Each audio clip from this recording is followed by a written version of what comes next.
Assalamualaikum warahmatullahi wabarakatuh. Saya dari kelompok 3 yang beranggotakan yang pertama Nindi Azizah Mulyawati, yang kedua Alfiatun Nining Sumaro yaitu saya sendiri, yang ketiga Idrus bin Muhammad Aidit, yang keempat Ahmad Junaidi.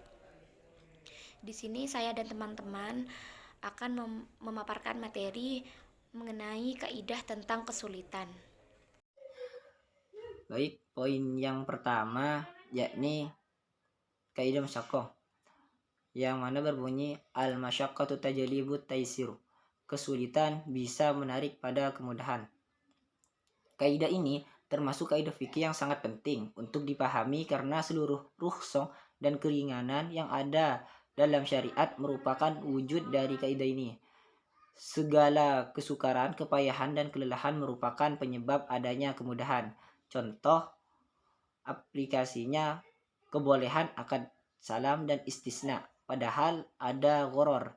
Hal ini karena dua akad tersebut sudah sangat masif digunakan dalam kehidupan masyarakat dan sangat dibutuhkan. Poin yang kedua, yakni pengertian masyaqqah.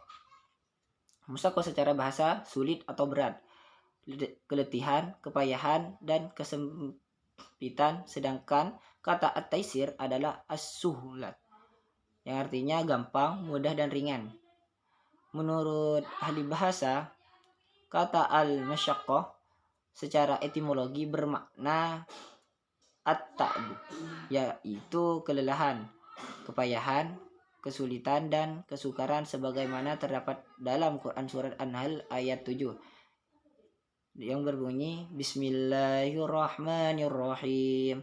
وَتَحْمِلُ أَثْقَالَكُمْ إِلَى بَلَدٍ لَمْ تَكُونُوا بَالِغِيهِ إِلَّا بِشِقِّ الْأَنفُسِ إِنَّ رَبَّكُمْ لَرَءُوفٌ رَحِيمٌ, yang artinya, dan ia mengangkut beban-bebanmu ke suatu negeri yang kamu tidak sanggup mencapainya kecuali dengan susah payah.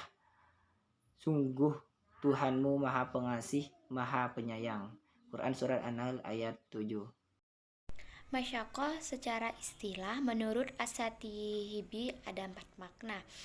Yang pertama, masyaqqah yang mampu atau tidak mampu dilakukan oleh mukallaf.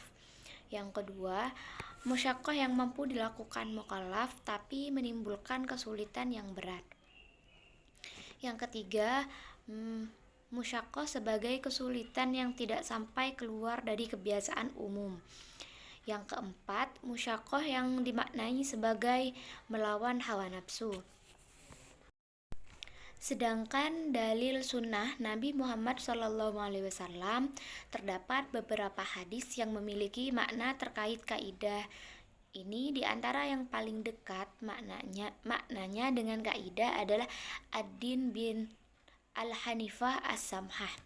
Dalam hadis Rasulullah SAW yang berbunyi Inna ad-dina inda alallahi al-hanifah as-samhah la al-yahudiyah wala an-naroniyah. Dinamakan agama dengan agama yang hanifah mengandung arti kemudahan dan keluasan. Dalam buku Al-Qawaidul Fiqhiyah disebutkan bahwa Imam Bukhari mencantumkan subbab khusus dalam bab sahih, yaitu ad-din yusar atau agama yang dimudahkan. Assalamualaikum warahmatullahi wabarakatuh. Di sini saya akan menjelaskan tentang diskursus masyaqqah.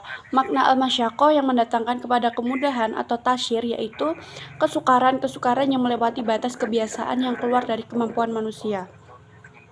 Kesukaran dalam hal ini tidaklah bersifat mutlak untuk semua bentuk kesukaran, karena semua orang akan mengalami kesusahan dan kesukaran dalam hidupnya.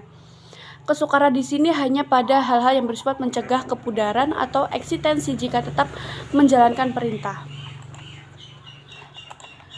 Klasifikasi masyaqqah dibedakan menjadi dua, yaitu yang pertama masyaqqah muta'addah.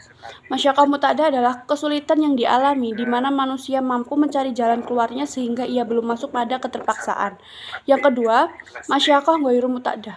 Masyaqqah ghairu muta'addah adalah kesulitan yang tidak pada kebiasaan di mana manusia tidak mampu memikul kesulitan itu karena jika dia melakukannya niscaya akan merusak diri dan memberatkan kehidupannya. Dan kesulitan-kesulitan itu dapat diukur oleh kriteria akal sehat syariat sendiri serta kepentingan yang dicapainya. Yang ke diskursus ruqyah.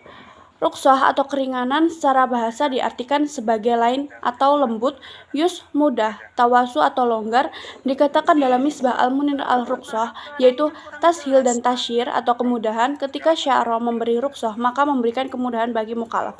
Sedangkan secara istilah, hukum-hukum yang ditetapkan syara berdasarkan udzur alasan yang memperbolehkan melakukan perbuatan yang dilarang berdasarkan adanya kesulitan dan kesusahan. Saya akan menjelaskan tentang klasifikasi rukshoh. Bila dilihat dari sisi hukumnya, ulama Syafi'iyah dan Hanafiyah membagi rukshoh kepada beberapa bagian. Menurut ulama Syafi'iyah, hukum rukshoh terbagi menjadi 4, yaitu yang pertama rukshoh wajib, yang kedua rukshoh mandub, yang ketiga rukshoh mubah, dan yang keempat rukshoh hilaf al-aula atau lebih utama ditinggalkan.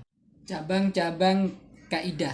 Bismillahirrahmanirrahim. Al-amru idza daqat tasa'ah wa idata sa'al amru daq, yang artinya segala sesuatu jika keadaan sempit atau darurat bisa menjadi luas.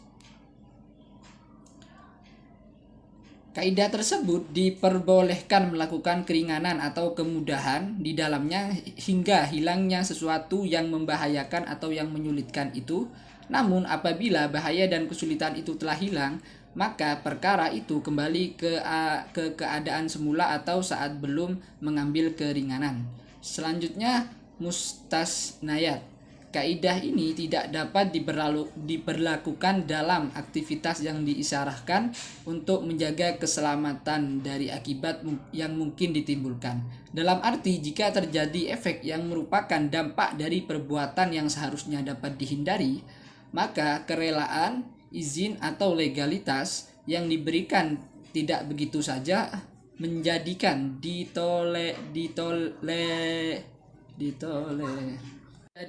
ditolerirnya akibat yang ditimbulkan untuk memudahkan pemahaman.